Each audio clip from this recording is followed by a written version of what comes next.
Bom dia a todos. Para quem não me conhece, eu sou a Magda Portugal, sócia fundadora da Portugalo Family Office. Há aproximadamente 10 anos, eu venho levando clientes e amigos para morar em Portugal. Inicialmente, comprando-se imóveis para se beneficiar do Golden Visa. Depois, passamos a investir em fundos de private equity, também com o objetivo do Golden Visa e da residência não habitual. Hoje, com praticamente o fim dos benefícios fiscais, os brasileiros de alto poder aquisitivo continuam querendo mudar para Portugal para usufruir das suas poupanças de toda uma vida. Afinal, é uma terra hospitaleira, a língua tem poucas diferenças, mas é quase a mesma, a comida é maravilhosa, o vinho nem se fala e tem um fator que leva esses brasileiros milionários a procurar cada vez mais Portugal, que é a segurança. Para falar do potencial de investimentos que ainda possa existir em Portugal, eu trouxe hoje aqui três grandes craques. Cláudio Luciano Valença Mota, dupla nacionalidade, brasileiro e português, advogado e empresário também nos dois países. Diretor e presidente do Conselho de Relações Internacionais da Associação Comercial e Empresarial de Minas, atual vice-presidente da Câmara Portuguesa de Minas Gerais e eleito conselheiro para a próxima gestão. Jornalista e escritor, vice-presidente do Conselho Superior da Abrajet Minas Gerais, Associação Brasileira de Jornalistas de Turismo, mediador de conflitos e CEO da Agência de Negócios Internacionais Vela Mestra. João Teixeira de Abreu, português, 60 anos, formado em Direito na Universidade Católica de Lisboa e pós-graduado em Administração de Empresas. 28 anos de carreira no setor financeiro, em Portugal, China, Macau e Brasil. Aqui no Brasil foi diretor estatutário do maior banco privado português, o Banco Comercial Português Millennium BCP, durante 9 anos, de 2005 a 2014. Sócio fundador da empresa Chiado Invest Advisory, 2014, uma boutique de assessoria para investidores estrangeiros em Portugal. Atuam em vários setores, com destaque para o imobiliário, residencial, escritórios, logística, hotéis, residências estudantis e sêniores, etc. Mais de 1,3 bilhões de euros em transações efetuadas, sobretudo com investidores brasileiros. E Felipe Rupi Rosa, sócio e cofundador da No Gap Ventures, uma empresa que tem como objetivo desenvolver projetos entre Portugal e o Brasil. Formado em administração de empresas, com pós-graduação em marketing FGV e desenvolvimento sustentável pela Nova SBE. Morou 12 anos em São Paulo, onde fundou várias empresas na área de tecnologia e telecomunicações. Atualmente trabalha em projetos de venture capital nas áreas de agro, educação e saúde, tendo a sustentabilidade como tese central de investimento.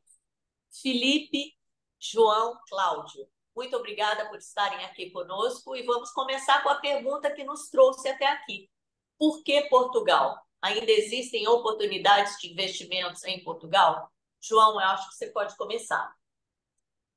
Muito bom. Bom dia, Magda. Bom dia a todos os que estão nos escutando. É um prazer estar aqui. Obrigado pelo convite. Antes de mais nada, eu acho que sim, Portugal tem sido um país que nos últimos, eu diria, nos últimos 15 anos, fruto de um trabalho lá atrás dos governos precedentes, começou a entrar de facto no radar dos investidores internacionais, não apenas do Brasil, mas de vários tipos, de vários diferentes países, seja porque o país em si mesmo tinha e tem oportunidades concretas de investimento em diferentes setores, seja porque isso vinha agregado com algum tipo de benefício fiscal ou outro tipo de incentivo que de facto veio a traduzir-se em resultados de sucesso, de facto, nos últimos anos.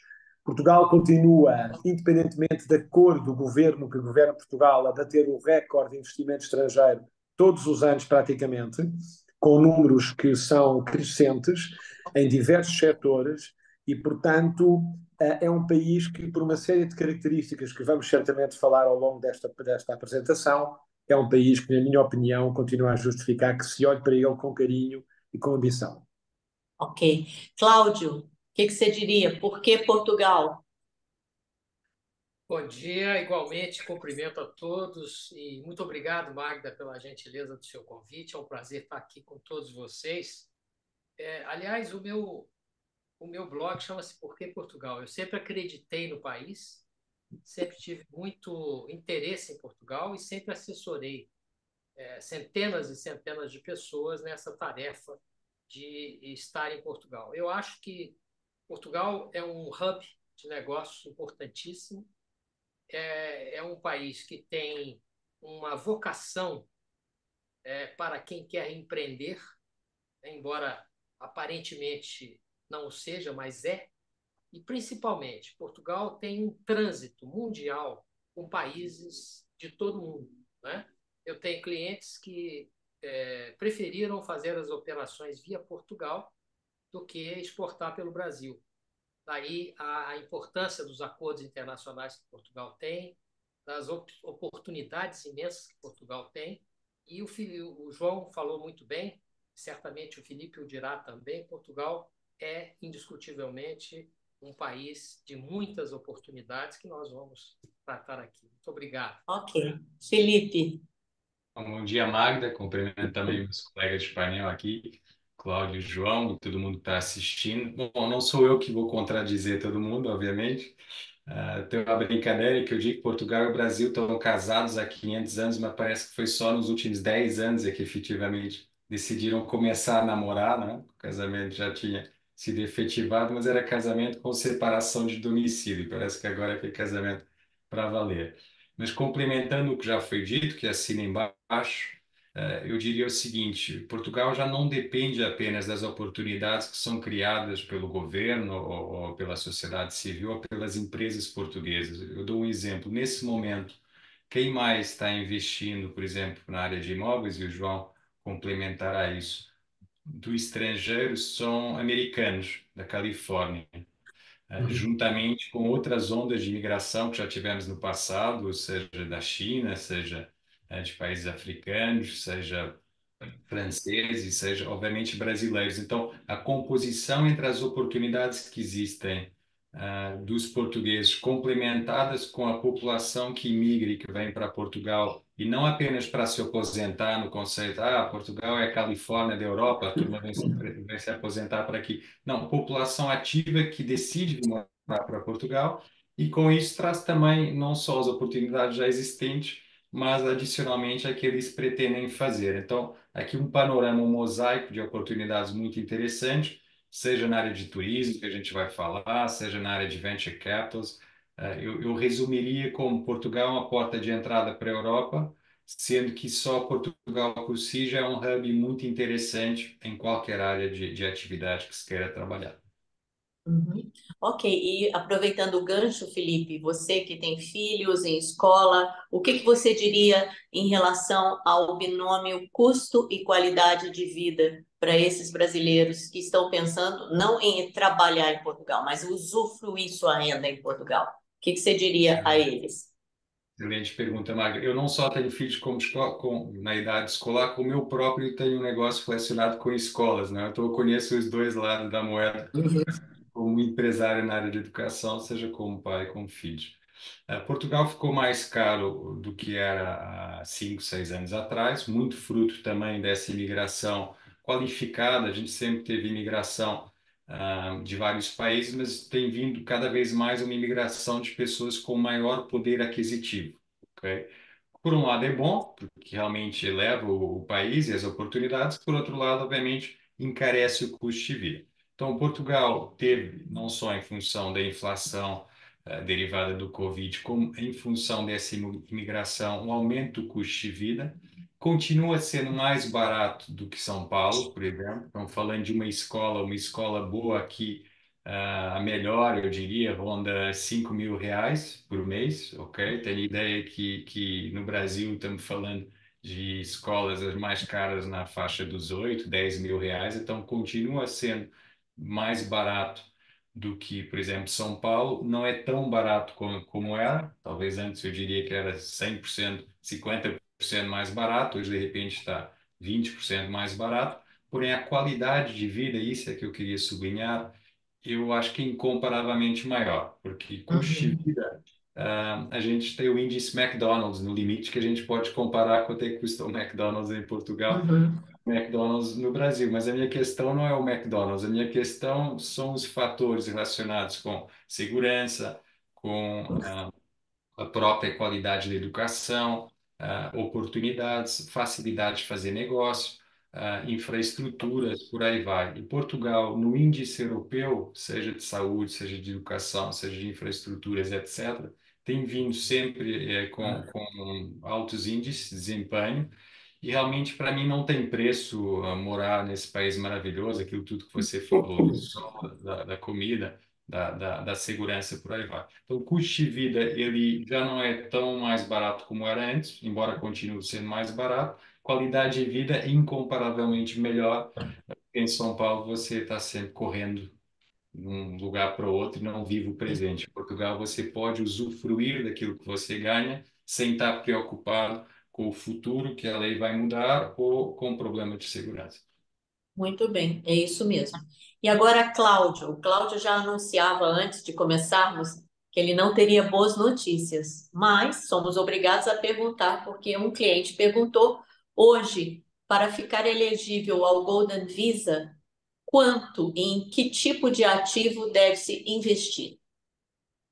Bom, antes de responder, eu queria só complementar o que o Felipe falou muito bem, né? Vamos lá, vamos São lá. dados importantes que eu recebi até muito recentemente. Na última década, a população empregada em Portugal cresceu 20% e o número de trabalhadores com qualificação de grau superior cresceu 72%. Isso significa que o país está abrindo muitas oportunidades para a inteligência. Aliás, dentre as restrições impostas para o residente não habitual, existem benefícios para pesquisadores e investigadores. Ou seja, o país está aberto a receber a pesquisa, né, a investigação, como se fala em Portugal, e extremamente aberto para novos investimentos, para a captação de questões ligadas ao empreendedorismo, inovação, em tecnologia, em logística, principalmente. Né? Portugal, embora seja um país com uma logística muito boa, está sempre aberto a novas oportunidades. Quando eu disse a você anteriormente que não traria boas notícias, foi no tocante a exatamente essa questão do residente não habitual, cujo sistema foi interrompido, né, em outubro do ano passado por uma manifestação do então ministro Antônio Costa, que suprimiu a possibilidade do residência não habitual. Só que essa situação persiste para quem ainda está lá, né, em Portugal. Eu cheguei ontem de lá e essa situação ela é inalterável, apenas para os novos. Só que há benefícios também que trazem, no escopo dessas novas restrições da lei, que são importantes, né? Que é, inclusive, esse que eu acabei de dizer, para a pesquisa, para a inovação tecnológica, para o desenvolvimento de novas tecnologias. Portugal é um hub extraordinário. Aliás, o Web Summit está aí para comprovar isso, né? É um encontro internacional de alta envergadura e Portugal faz isso muito bem, tanto faz bem que já importou, aliás, já exportou isso para o Brasil também com sucesso. De forma que a notícia não muito boa é que o sistema de residentes não habituais ele foi suprimido, mas certamente, né, com as mudanças que o Felipe muito bem colocou e o João também, governos passam e trazem também novas ideias, então acho que nem é bom a gente falar muito nisso, porque coisas novas virão por aí. Tá? Ótimo. E, João, uma pergunta que não se cala. Hoje, onde estão as melhores oportunidades de ganho imobiliário? Continua sendo Lisboa e Porto? Você vê alguma outra região, o Algarve, o Alentejo? Conta um pouquinho, faz aí uma análise desse mercado imobiliário português para a gente. Ok, Magda, sim senhora. O setor imobiliário tem dois chapéus principais, o comercial e o residencial. Se nós olharmos para o setor comercial, Portugal, no ano passado, só para ter uma ideia mais recente, o investimento em hotéis cresceu 38% e o crescimento em negócios de retalho de rua, como a gente chama, loja de rua, cresceu 33% e foram as estrelas do imobiliário comercial no ano passado. Neste segmento ainda houve um terceiro grupo que está a crescer bastante e os investidores devem estar atentos a isto, que é tudo o que tem a ver com residências para estudantes, para séniores e o co-living. Portugal no que toca a estudantes, Portugal tem cerca de 450 mil estudantes universitários, dos quais cerca de um terço não estudam nas cidades onde moram, portanto necessitam de alojamento. Junte-se a isso, cerca de 70%, há cerca de 15% dos estudantes são estrangeiros. E este número tem aumentado muito. E também eles precisam de alojamento. Não há, para estes cerca de 150, 200 mil estudantes que necessitam de alojamento, a oferta atual são 30 mil camas. Portanto, é uma oportunidade enorme no médio e longo prazo. Os séniores, Portugal é o terceiro país mais idoso do mundo. Além disso, tem uma série de aposentados estrangeiros que, pelas razões que já foram expostas, gostam de ir para Portugal. E também aqui é necessário investir bastante em boas residências para séniores. Aquelas que estão de ponta, que têm todo o tipo de serviço, de uma academia a uma clínica, passando pelo tipo um semi-hotel para esse segmento. Não existe, ou existe muito pouco, e também é uma ótima oportunidade. No que toca a yields, as yields aqui em Portugal no setor comercial estão entre os 4,5% e os 7%, entre Lisboa, Porto e Algarve, como você referiu. Se neste segmento comercial quiserem yields superiores, consegue-se, mas tem que sair deste eixo. Tem de ir para o interior do país, e aí no interior, naturalmente, há lugares que têm que ser selecionados com critério, onde se pode ter ótimos inquilinos com umas yields maiores, porque justamente estamos em locais onde a aquisição é feita a um preço menor. E no imobiliário, como bem sabemos, um dos segredos está em adquirir a bom preço. No segmento residencial, que é o outro chapéu grande, Portugal foi o terceiro país da Europa com maior crescimento de preços no setor residencial em 2023. Os preços cresceram 8,5%. Isto deve-se a uma enorme pressão da procura contínua em Portugal. É um fenómeno que começou há uns 8 anos e, segundo todas as estimativas, vai durar pelo menos 10 anos até que haja um equilíbrio entre oferta e procura. Isto significa que quem quer investir, quem pensa em investir no segmento residencial, tem boas oportunidades e, sobretudo, um bom prazo ainda para o fazer. E estamos a falar dos três segmentos: alto segmento médio alto e o médio médio baixo. Em todos eles há oportunidades, com tiros que normalmente podem variar entre os 15% e os 20%, e se optarem por arrendamento, por renda, aluguel, à volta também de 4,5% a 6%, dependendo de estar em Lisboa ou fora de Lisboa. Ok, muito bom. E Felipe, Lisboa, a área metropolitana de Lisboa, na região de Oeiras, tornou-se um hub de tecnologia, atraindo muitos jovens para essa região. Como você orientaria o investidor brasileiro a conhecer e possivelmente investir nessas empresas de tecnologia? Perfeito. Sem dúvida, e dando um enquadramento, quer dizer, eu diria Oeiras, para quem conhece São Paulo, seria como uma Alphaville, né? Ou seja, criou-se toda uma infraestrutura próximo do centro, que não são apenas empresas, mas comércio, residencial, educação, etc.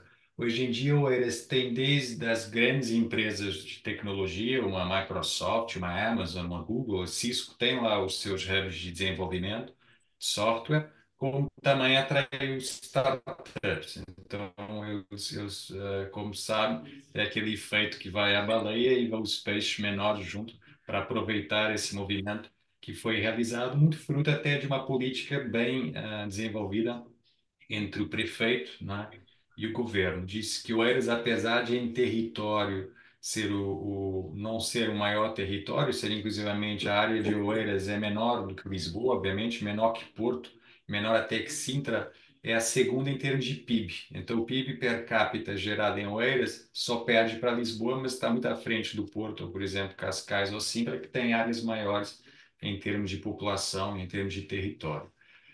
Como conhecer o ecossistema? Acredite ou não, a prefeitura funciona muito bem.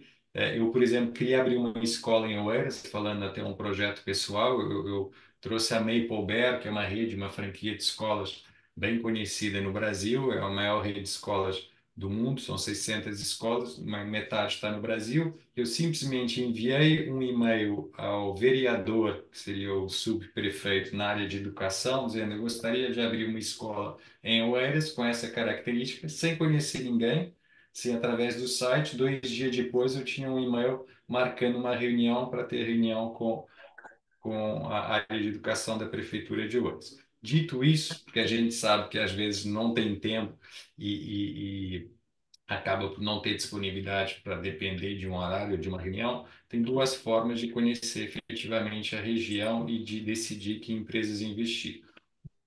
Uma é através de fundos que já existem para investir em startups, seja fundos de investidores anjo, seja fundos estruturados para tickets maiores. Já existem algumas oportunidades só até de brasileiros que se juntam para investir em startups locais, portanto, Business Angels, ou através do próprio entidade que chama Startup Portugal, e ela é uma porta, uma via para apresentar oportunidades de investimento, de co-investimento, etc. Sobre esses dados, o Cláudio já falou muito bem. O Web Summit é o maior evento de tecnologia do mundo. São 70 mil pessoas que tem aqui em Portugal. Não passa de 70 mil pessoas, porque eles não querem perder a qualidade. E rapidamente poderia ser 100 mil pessoas, dada a procura. E também é uma boa maneira para vir colocando um pé em Portugal em novembro para sentir o ecossistema e depois, a partir daí, começar a filtrar. Mas hoje, Portugal, eu tenho um fenômeno muito interessante, que nós já temos 7 unicórnios, portanto, 7 empresas que valem mais que um bi de dólares. Portugal, em número de unicórnios face à população que temos, só perde para um país na Europa, que é a Estónia, mas porque também se desenvolveu muito na área de criptomoedas, na área de sistemas de cibersegurança, etc.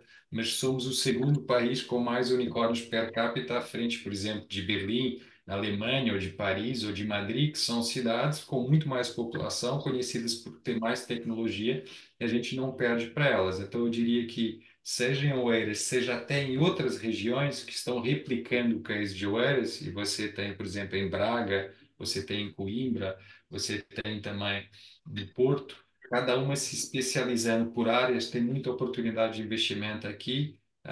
E startups realmente eu considero que é um dos fatores, eu diria, que trouxe mais projeção e mais como disse o Cláudio, uma cara nova para Portugal, que não era visto como um hub de tecnologia, era visto como um hub mais de turismo, de repente, ou de real estate puro e duro. A gente trabalha nessa área. Só queria complementar com um dado aqui, que não é óbvio, mas eu também estou começando a olhar, me apaixonar por esse dado e por esse setor. Portugal esse ano vai bater provavelmente os 29 milhões de turistas. A gente chegou a 27 milhões o ano passado, a gente deve chegar quase a 30 milhões esse ano. O Brasil continuou com 6 milhões, para a gente ter um pouco perspectiva de valores, né?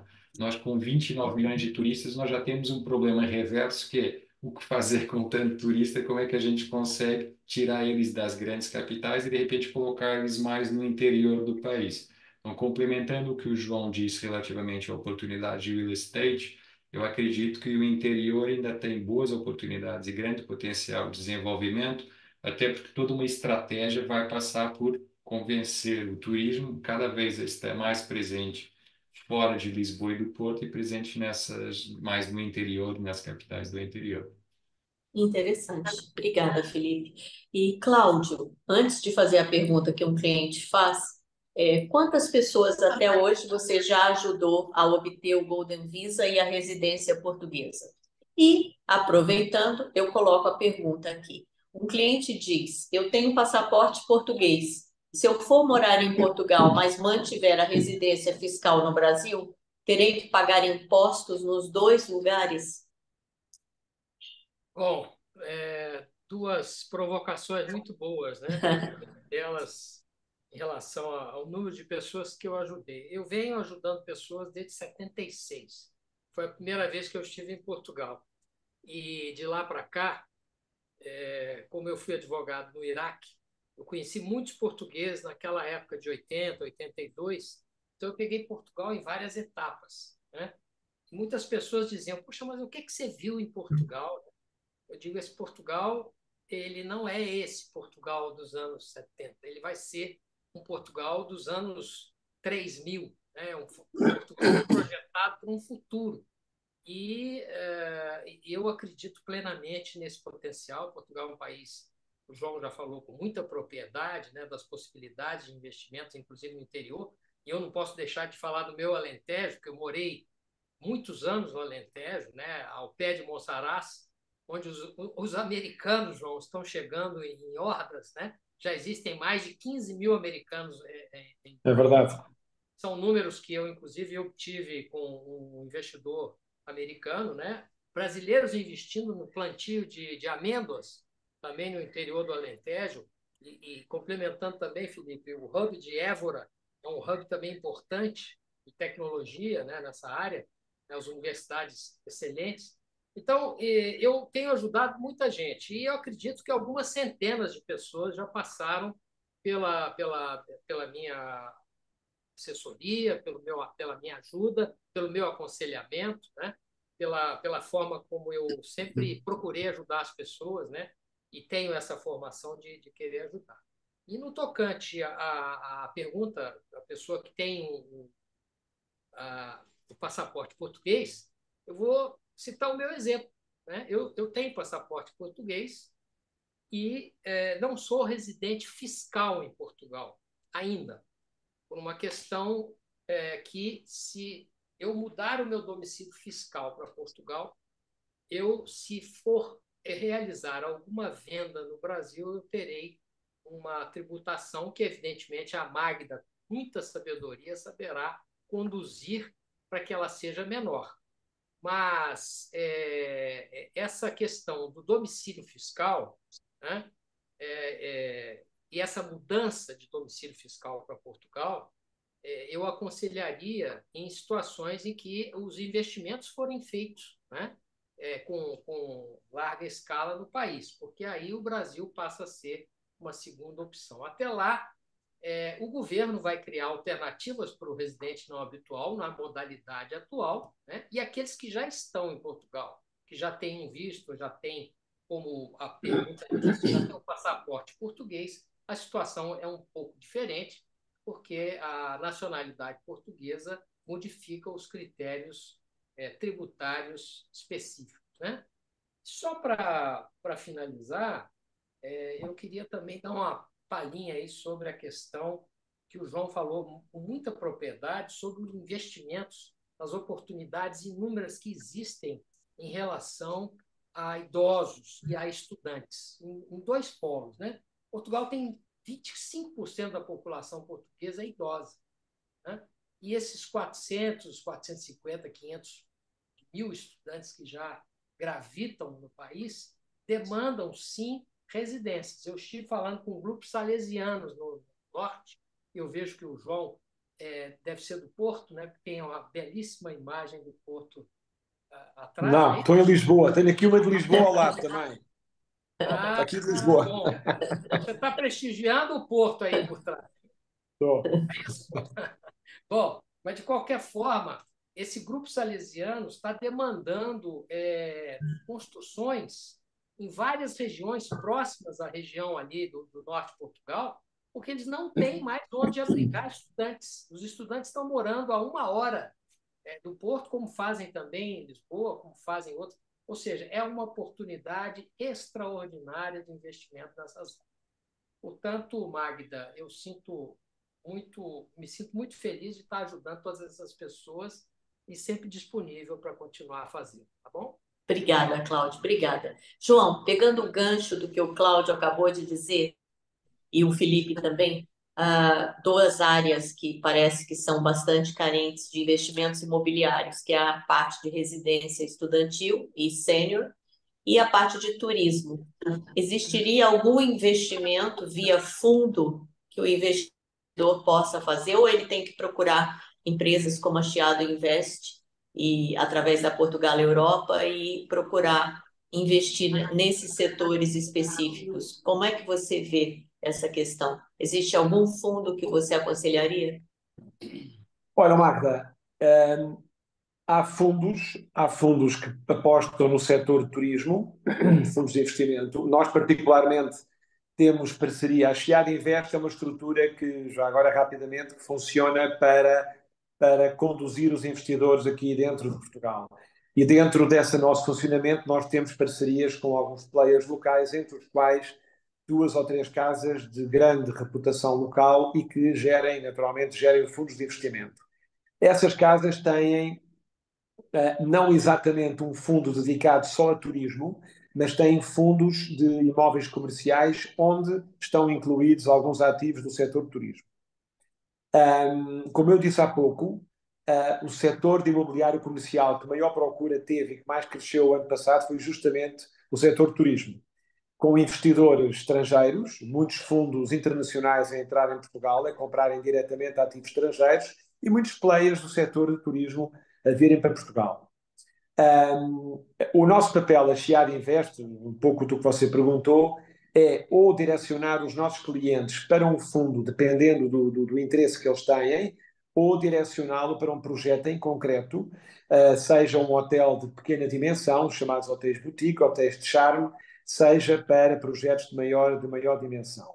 Que há neste momento, como já disseram o Cláudio e o Filipe, e oportunidades fortes fora do eixo Lisboa-Porto, que são naturalmente as zonas mais caras, ao lado do Algarve. Quando se fala de turismo, o Algarve é um player. Aliás, o Algarve está à frente do Porto em preços, deve-se dizer isso. Lisboa, Cascais e Algarve são os três locais mais caros para investir em turismo, mas também com maior procura e, naturalmente, com margens interessantes. Fora destes eixos, Lisboa, Algarve, Cascais e Porto, temos todo um país com uma série de potenciais. O Alentejo, o querido Alentejo ali do Carlos que ele falou, é uma área em fortíssima expansão, não só de americanos que estão a investir em casas próprias, mas também de investidores, por exemplo, brasileiros, também americanos, franceses, que investem em projetos que têm um misto de agricultura e de turismo. Está muito em voga aqui. A região eterna do Douro, com as oportunidades que o Douro oferece, a beleza das paisagens do Douro, toda a zona da Beira, que é uma zona menos conhecida, provavelmente muitos investidores, todas estas zonas estão em grande expansão. Portanto, falando do tema de turismo, sim, há oportunidades que podem ser, como eu dizia há pouco, materializadas, seja na entrada numa compra de unidades de participação em fundos, eventualmente, e já disse, temos parceria com algumas casas importantes, ou em projetos concretos que naturalmente estaremos disponíveis para apresentar aos nossos clientes. Obrigada, João.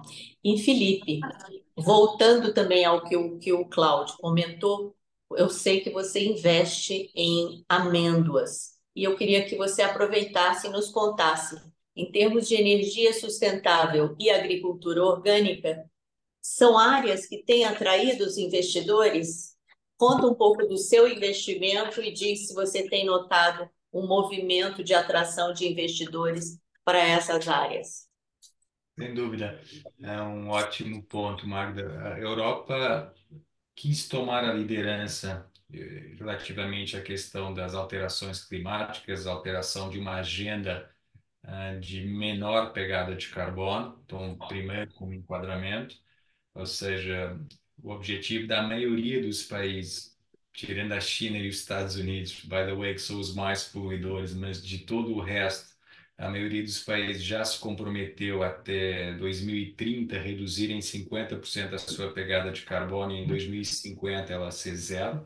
No caso da Europa, ela tem datas mais agressivas, ou seja, reduzir a pegada de carbono em 50% em 2027 e também antecipar o net zero, chamado net zero, que seria a pegada de carbono onde as emissões acabam por ser as mesmas do que o sequestro e, portanto, pegada a zero, também vai antecipar isso em relação a 2050. Isso abre um monte de oportunidades de investimento, seja em energias renováveis, onde a Europa claramente também quer liderar, seja na área da floresta, que no Brasil é muito forte todo o tema agro.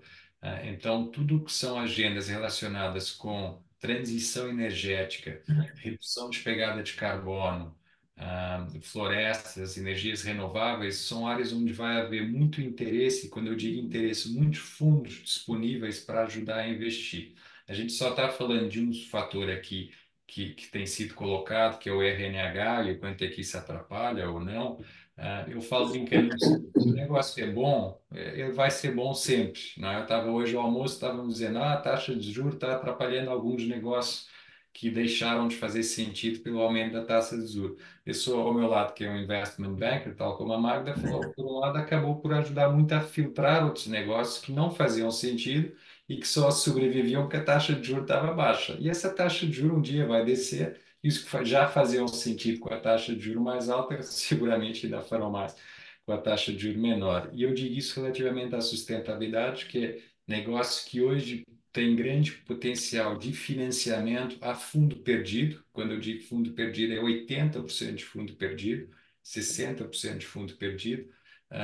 Hoje a Europa está muito disponível para isso e a discussão normalmente fica em torno do Golden Visa, do RNH. As pessoas se esquecem que há outros mecanismos e outras ferramentas que o governo português e da Europa disponibilizam que não existem no Brasil e quem vem fica muito surpreendido do ponto de vista, até eu diria desconfiado, porque diz, pô, isso é bom demais, você está me dizendo que uma fábrica de 1 milhão, 70%, 60% é financiada a fundo perdido, 600 mil euros vem do governo e não tem que devolver. É um facto, ok?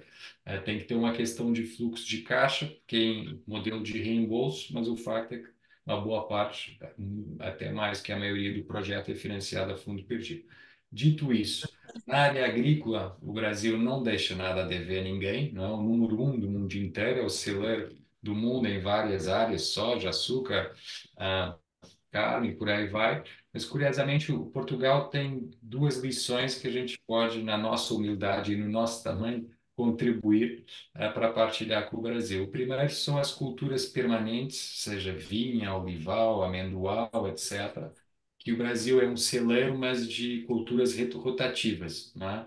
E não tanto de culturas permanentes como nós temos aqui, que é uma árvore que a gente planta e dura 25 anos, e não milho ou soja que a gente faz várias safras por ano. Então, a gente tem uma grande tecnologia hoje desenvolvida em Portugal para culturas permanentes e, além disso, um fator muito interessante que é o valor agregado. Então, o Brasil é campeão do mundo, mas é campeão do mundo em commodities. Com aquele exemplo que a gente conhece, que se exporta o café do Brasil, by the way, o melhor, né, para fora, não se guarda o bom no Brasil, ele é beneficiado fora do Brasil e ele é recomprado pelos brasileiros, provavelmente a 20 vezes o custo com que ele foi exportado. O valor acrescentado está todo fora do país. Em Portugal se aposta muito em valor agregado. No nosso caso, nós não apenas investimos em plantar amêndoas e amendoais, estou falando de um projeto que hoje já está na casa dos 100 milhões de euros, em termos de valuation. Por quê? Porque nós fizemos a primeira parte, que foi a plantação, depois começamos com a segunda parte, que foi a transformação e o processamento, e agora temos uma marca própria e temos a distribuição, não apenas em Portugal e na Europa. E se vocês me perguntassem, mas área agro, eu diria, claro que sim. Quando a gente fala em oportunidades em Portugal, agro é uma oportunidade enorme, porque uma boa parte das famílias e empresas portuguesas são pequenas, ou as grandes já estão na segunda, terceira, quarta geração e não têm continuidade. Então, faz falta uma agricultura profissional, com escala, moderna, e nesse conceito de cadeia de valor de distribuição. O mesmo se aplica à educação, o mesmo se aplica em saúde. Já falámos de turismo, então eu diria que para investir no setor, seja de amêndoas, seja de olival, tem muitas oportunidades ainda. Talvez a terra é aquela que ainda que complica um pouco, porque o preço da terra subiu, mas para ter grandes escalas e esse conceito de cadeia de valor tem oportunidade sim e tem atraído muitos investidores.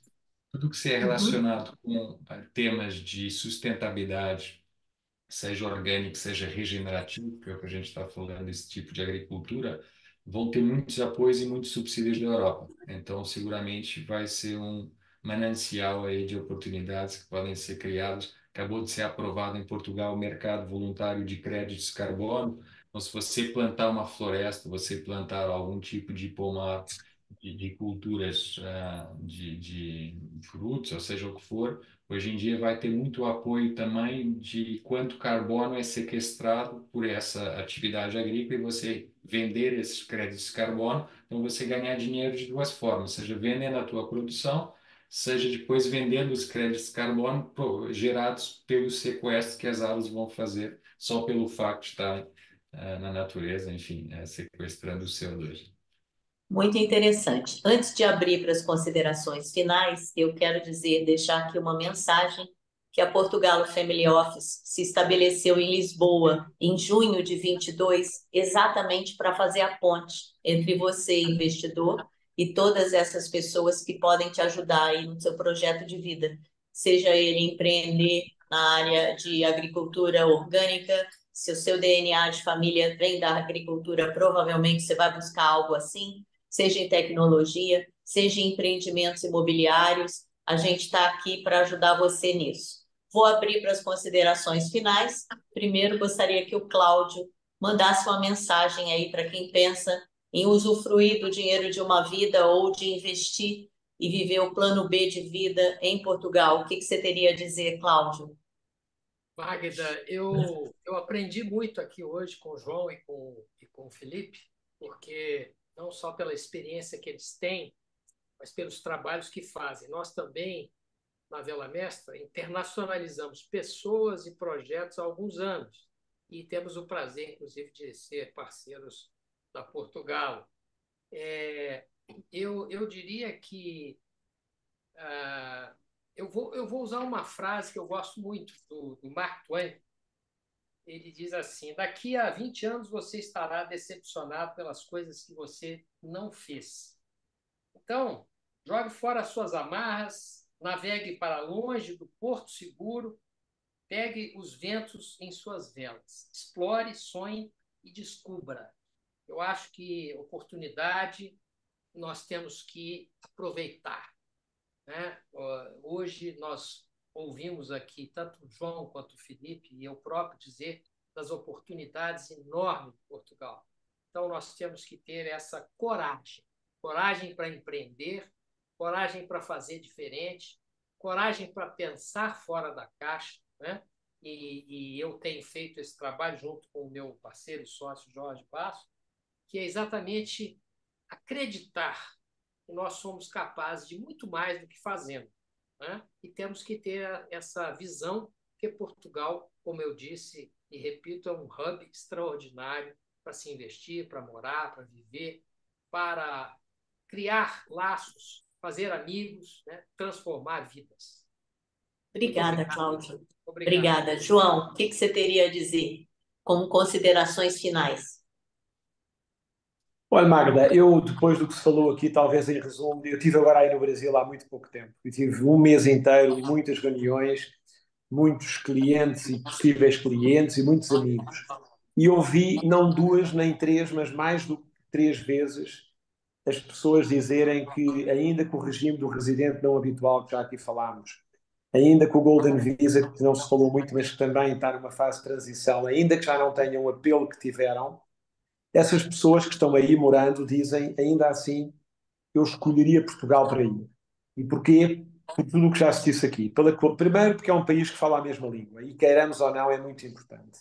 É o primeiro país, quando sai do Brasil e se vai para a Europa. É um país que está longe das confusões, das guerras, é o mais longe de tudo. Nunca foi tão bom ser periférico, como neste momento é para nós. Tem a segurança que já falámos. Tem depois o resto, o preço, o custo, etc., a qualidade de vida, o clima, vinho, a comida, enfim, tudo o que já falámos aqui. Se juntarmos a isso, que é o pilar de quem vai para um país, uma situação naturalmente fiscal que tem que ser estudada caso a caso, sempre, e isso naturalmente é fundamental ser feito, todas as oportunidades que se juntam a isto, que nós falamos, seja no setor imobiliário, seja na área, como o Filipe tanto falou, a área rural ou a área de tecnologia. Eu acho que, de facto, estamos perante, eu não diria que é o melhor país do mundo, mas é um ótimo país para se investir. Acho que o melhor país do mundo seria um exagero, acho que é um ótimo país, um país moderado politicamente, um país cuja economia está a ir bem, e que recebe de braços abertos o investimento estrangeiro. Portanto, eu diria que venham sem medo, como o Cláudio dizia, tenham a coragem, e se vierem por mares, por mares é o que mais nos diz a nós portugueses, são os mares. Venham que serão bem recebidos. Obrigada, João. Felipe, considerações finais. Olha, Magda, eu dou muito com a comunidade estrangeira. Nesse momento, hoje até estou aqui num hub onde eu trabalho, onde eu sou o único português que estou aqui, ok? E o meu horário de almoço é compartilhado com pessoas alemães, franceses, canadenses, americanos.